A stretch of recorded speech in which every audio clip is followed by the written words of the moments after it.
Welcome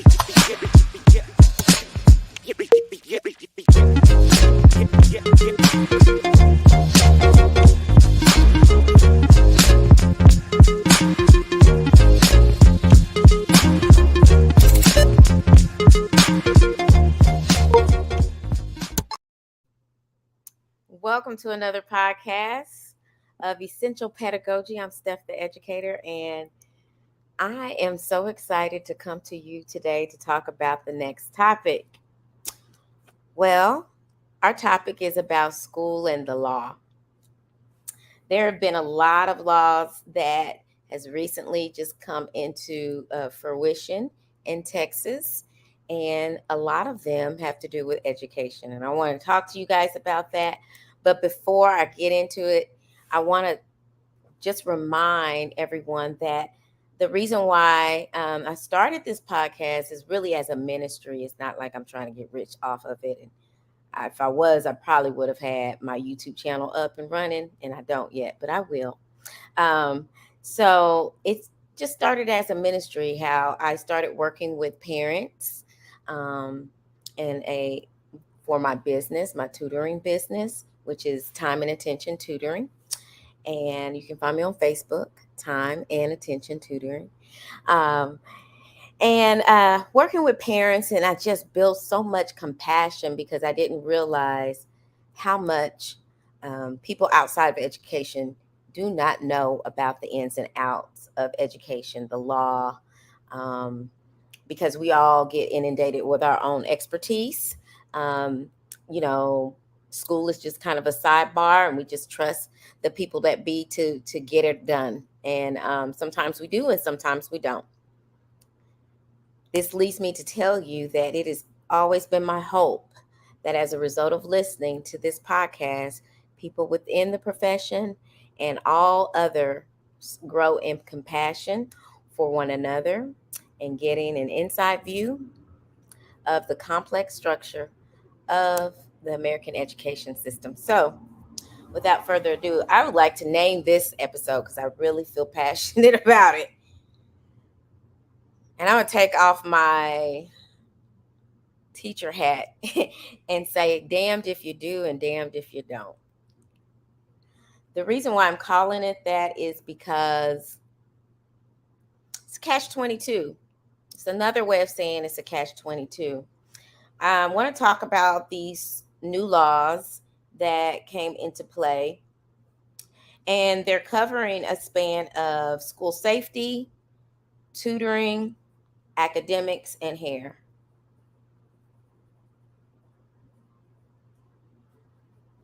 Okay. Just the topics alone, how we fell on this with all the things in this world. And I know school safety is a thing big time, especially in Texas with our guns. And we talked about this before on this podcast.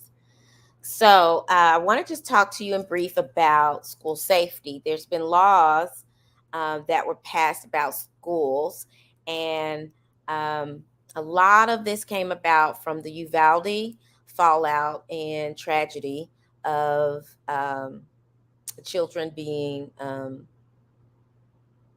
murdered by a shooter coming into their school. Yeah. This greatly affected our school system. And I feel like people's feet moved on this topic because of the public nature all of that took. When people actually could not identify their children after the shooting because they were elementary students, and elementary students really aren't mandated to wear identification around their neck or anything like that. It was just a sad thing. And a lot of the backlash of the police department and training and things like that. Yeah. Tons of new laws passed on the 1st. So, yes, read up on it. So, school safety.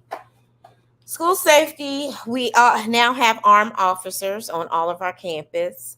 Um, they actually started having that. They already had it at the secondary schools, and now elementary schools. Now, this was school district led when it came to secondary schools. There are lots of issues when it comes to safety in the schools. That secondary schools is unique to secondary schools than it is in elementary schools because the kids are older. Okay, you can have a 21-year-old in high school. Just letting you know, it's not favorable, but it can happen. Um, so we have armed officers there. Um, Actually, today I was walking the halls, and me and my congenial self, when I saw someone that I didn't recognize in the hall, they of course had a district ID on them. I said, "Hello, how are you? What might you be doing today in this building?" Now, um, the man, I saw him a couple of times in the halls, and he was looking at doors and things like that. And I spoke, "How are you?" And he said, "I'm doing fine. How are you?" And I'm like, "I'm fine. What you doing today?" Because I'm nosy, and I um, have my car keys on me at all times and my cell phone. So he said that he was making a map of the school that the district needs to have. And some of the renovations of schools have made some of the maps of the schools outdated. So, therefore, if there's an emergency, then we don't know where all exits or classroom doors lead to. So, that was a very comforting thing that we now are getting maps officially. And I think they got funding of that, more funding than anything else. Not school, not teacher salaries, though. uh, so, school safety, armed. Armed officers at every campus. Now, with the allotment of this, I think it's averaging about $10 per kid for that it is allotted for school safety. And like I've told you guys before, when it comes to education and the law and where money goes, that money has to go. There has to be a certain amount of money going certain places. Okay. So when there's a certain amount of money going to certain places because the law deems it, then other areas suffer. And those other areas are teacher salaries. Okay. I am a teacher. I'm a little biased, but not that much. Because I love children and I want them to have the best. I want them to have a lot of things that life has to offer. I want to talk to you guys about tutoring. I forget what the House bill is called, but in tutoring, they found that the kids fell behind. The students fell behind in tutoring, not in tutoring, but in academics, in test scores because of the pandemic. And so, in reaction to that, um, in reaction to that, um, there was a law saying that these students that we know that are not scoring well had to get a certain amount of tutoring in every main academic area: math, reading, um, science, wherever they fell the lowest in these areas, or they had the most crucial impact, which reading impacts them all. However, if they also had low science scores or low math scores, then our fifth grade babies that were coming up into sixth grade, then we identified them, and they were in a sheltered class for about 45 minutes a day until they reached that maximum minute that they had to a year. And then they were released to a regular um, mm,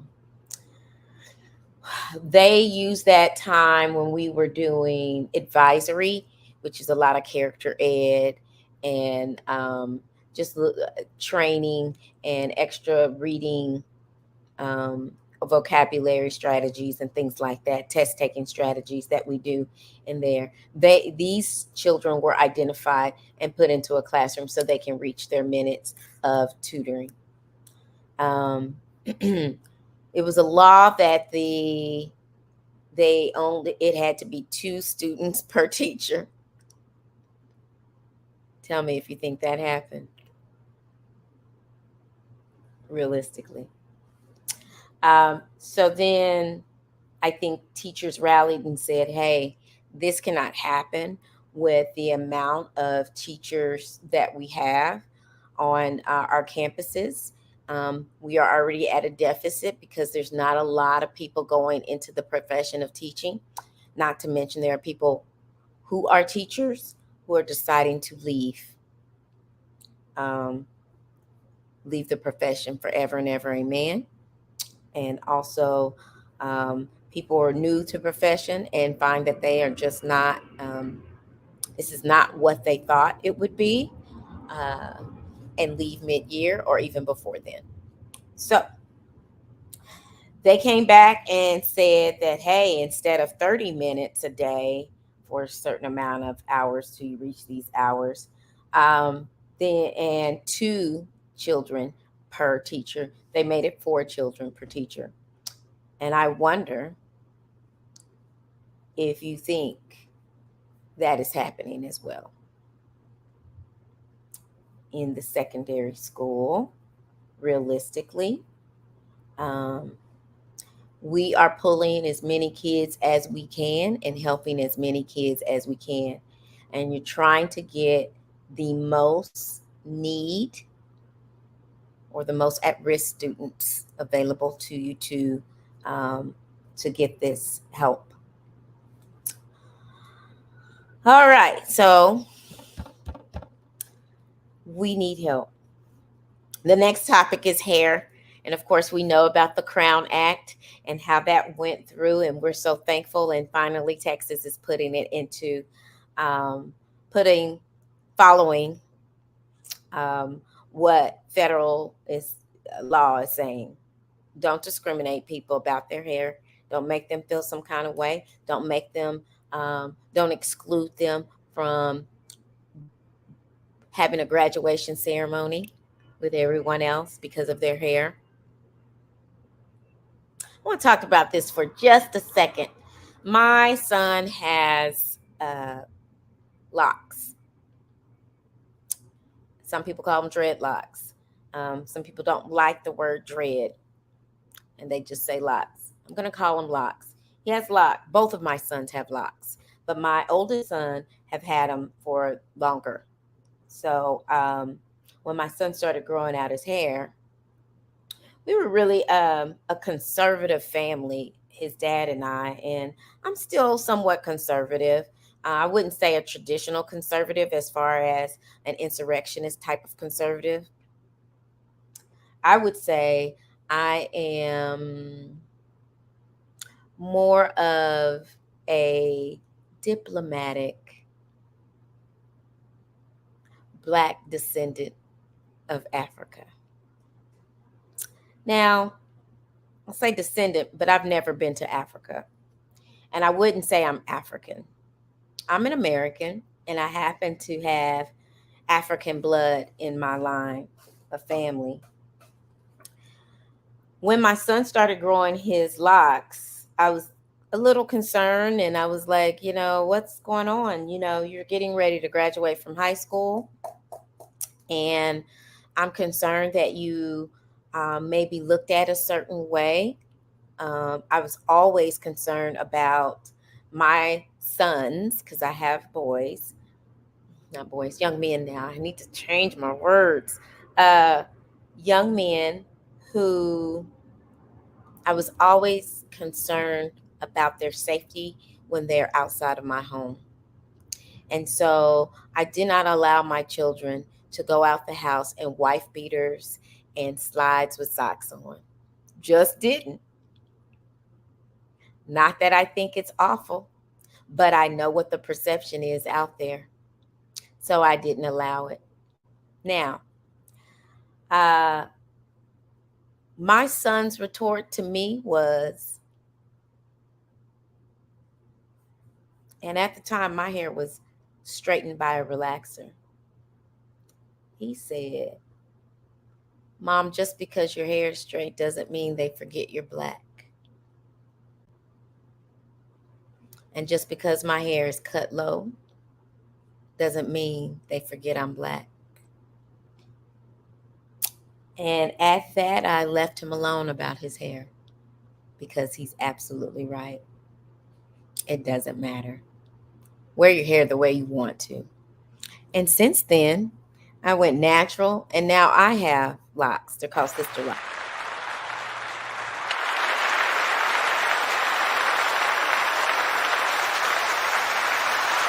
Oh.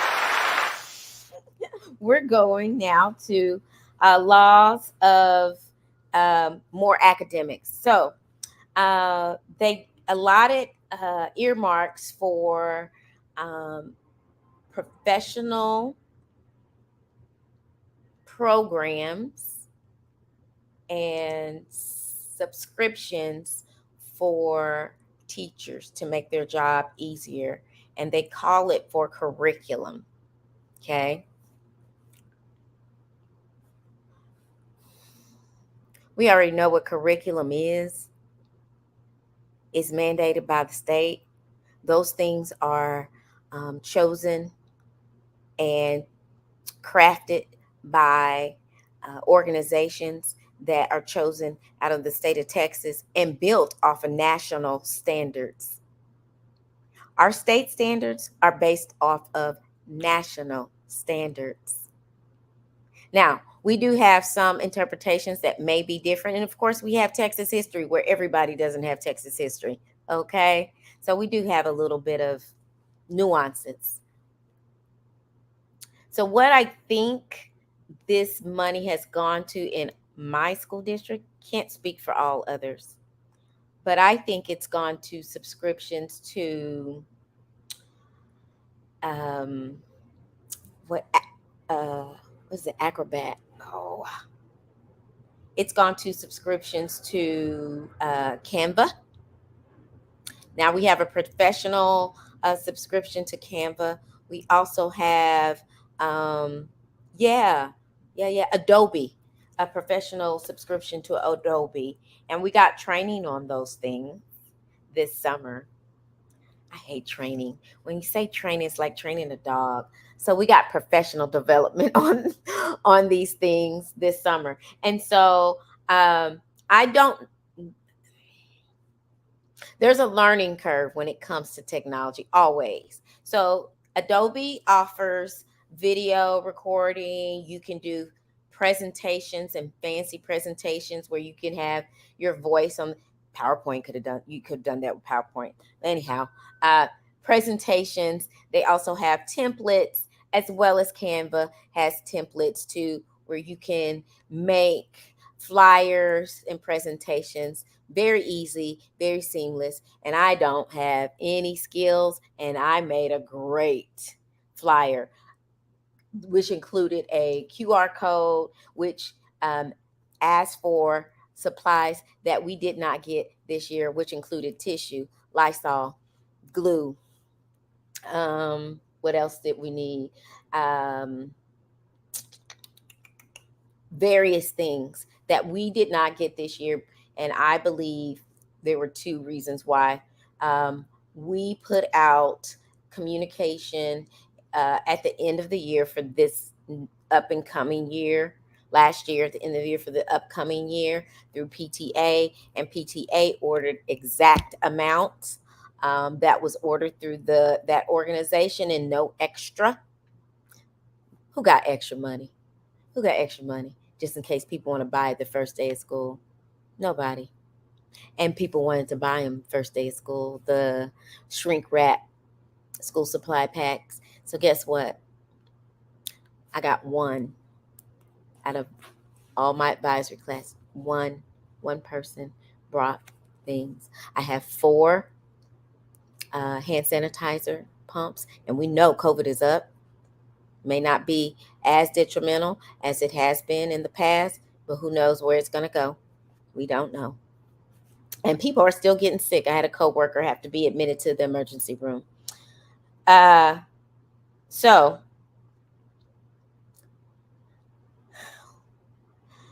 I feel like I've listened to some state legislature and the breakdown of it, and people having a conference about it on line.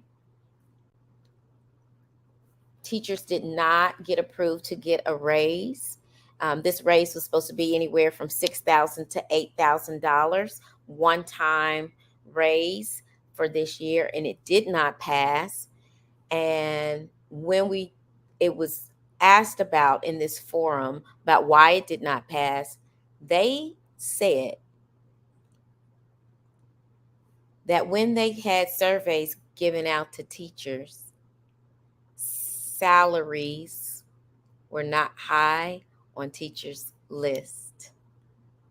But being able to service their students and have the time to service the students and the things that we have to do is high up on the list. They said that teacher salaries was number 2, 3, and sometimes even 4. Okay, according to let me see where my resource is. The Texas Tribune, where they talked about the state legislature, ATPE was involved in all of this, and they said the people that does all this legislation stuff said it wasn't high on teachers' list. Now, it's been asked every year about teacher pay. We talk about it every year about teacher pay. People are quitting, and we're at a shortage of teachers, shortage of counselors. If that's not communicating that people want more money, I don't know what is. However, when we do send out a survey, and if we as teachers say that we're concerned about anything but student achievement, then we're saying shame on you for being a very selfish teacher. Catch 22. If we put number 1 on the list as we want more money, we look very, very selfish. That's all right. Maybe they'll catch the hint when people retire and this profession is not replenished like it is. We're already suffering. Teacher retention is low, very low. I'm not an expert on numbers. I'm not a mathematician. But when I start seeing numbers around me, when you go through 2 language arts teachers, you're on your 3rd one by the springtime in the same position. So when you get professionals that are outside our profession, people with college degrees who've never been teaching, but they have provisional certification because we can't find certified teachers, then I try to do what I can to help out and make sure that they want to stay and that I give them some of the knowledge that I have, because somebody helping our students is better than nobody. So I just wanted to come to you today talking to you about these laws. They talked about a panic button in our room. And I want to see this happen. I don't know if this is going to happen in phases, but I don't have a panic button in my room at all. 911. Now, we were in a meeting and they told us to carry our phones with us wherever we go. So I think that might be our panic button. And at the same time, I choose not to get uh, district emails on my phone. And the reason being is because when you start getting uh, district emails, district programs, depending on the program, when you agree to have them on your phone or personal device, you're agreeing for someone to be able to sift through your device for whatever they want and see whatever they want. Now, I'm not saying I'm hiding any provocative things. What I am saying though is nobody's business what's on my phone but mine. So I don't choose to have those things on my phone, but I will carry my phone for 911 purposes, okay, or 988 purposes for mental health emergencies. Did y'all know about that? Like it's 988 for mental health. Why we have that is because when people would dial 911 and there was a mental health concern, a lot of times the mental health patient, um, the object of the concern, who may have been having an episode, um, would be treated like a criminal when they were having a mental health crisis. So now we have 988. So in case you guys didn't know that, it's a difference between the numbers. You still get to talk to somebody in an emergency situation, but 988 is what you will call for a mental health emergency, and 911 for other types of emergencies. Okay, isn't that neat? Uh,